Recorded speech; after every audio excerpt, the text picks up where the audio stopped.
ito yung supply natin na 220 volts galing sa load side ng circuit breaker. Black, ito yung live, white naman neutral.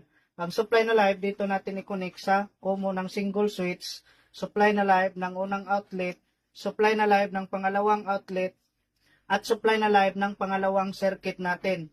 Bali itong 5 wire, ito yung splice natin. Next, dito naman tayo sa return ng switch. Sa return ng switch, dito natin i-connect ang supply na live ng unang socket at supply na live ng pangalawang socket. Bali, itong 3 wire, ito yung splice natin.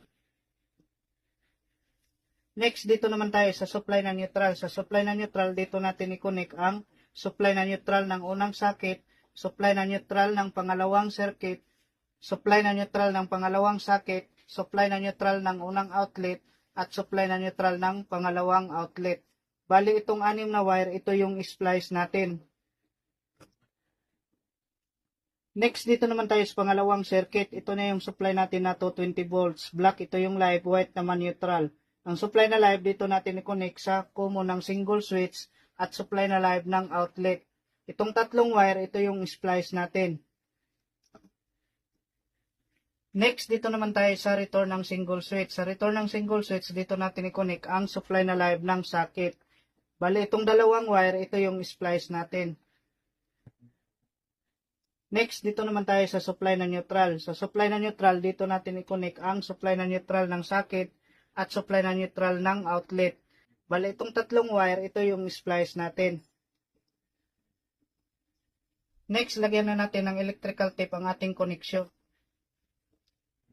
Next, ikabit na natin ang ating valve 1, valve 2, at valve 3. Next, una natin ang ating circuit breaker.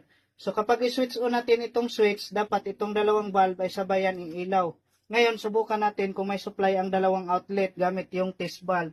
Dito sa unang saksakan, pangalawa, at pangatlo. Dito naman tayo sa pangalawang outlet, unang saksakan, pangalawa, at pangatlo.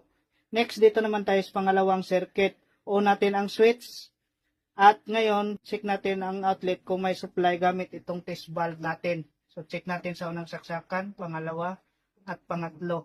Off natin ang switch dito sa unang circuit. Dito naman sa pangalawang circuit.